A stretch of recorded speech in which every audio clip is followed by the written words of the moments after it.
The problem is a Kaingop Lanzones costing 700 pesos was sold partly at 7% loss and the remaining at 13% profit. The total proceeds were 741 pesos. Find the cost of the part that was sold 13% profit. So the choices are 91 pesos, 250 pesos, 450 pesos, and letter D, 96 and 33 centavos. So this problem is under Mathematics, Engineering, Economics, and Basic Engineering Sciences. And lagay po natin na difficulty nito is 1/5. So let us proceed with the solution. So meron daw po tayong 700 pesos. Was sold partly at 7% loss and the remaining daw po at 13% profit. So let us divide the 700 pesos into two parts. First is X.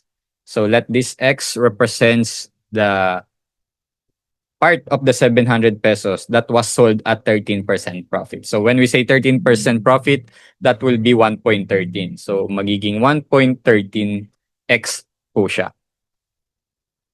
So if our first part is X, ang second part naman natin is obviously 700 minus X. So let this 700 minus X represents yung part ni 700 na naibenta naman at 7% loss. And when we say 7% loss, that will be 100 minus 7, that will be 93% or 0.93 multiplied by 700 minus X. And according to the problem, the total proceeds daw po is 741 peso. Ibig sabihin siya po yung napagbentahan. And of course, that will be equivalent to 1.13x as our first part of the 700 pesos plus the second part of the 700 pesos, which is the 0.93 multiplied by 700 minus x. So let's simplify lang po. 741 pesos, ang total proceeds is equivalent to 1.13x plus 0.93 multiplied by negative x. So that will be 1.93 minus 0.93x. And that should be 0.2x plus 0.93 times 700, which is 651 pesos. So ang ating x po ay 450 pesos.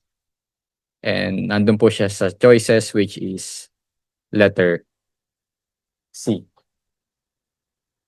Okay, so ibig sabihin po yung 450 pesos na part ng 700 peso, yan po yung naibenta at 13% profit. Samantalang yung 700 minus x, which is 700 minus 450 is equal to 250 pesos. Yun naman po yung nabenta, kaso nga lang at 7% loss. So po, kung meron po kayong ibang solution na pwedeng i-share, please feel free to comment at our comment section. So thanks for listening and God bless you all.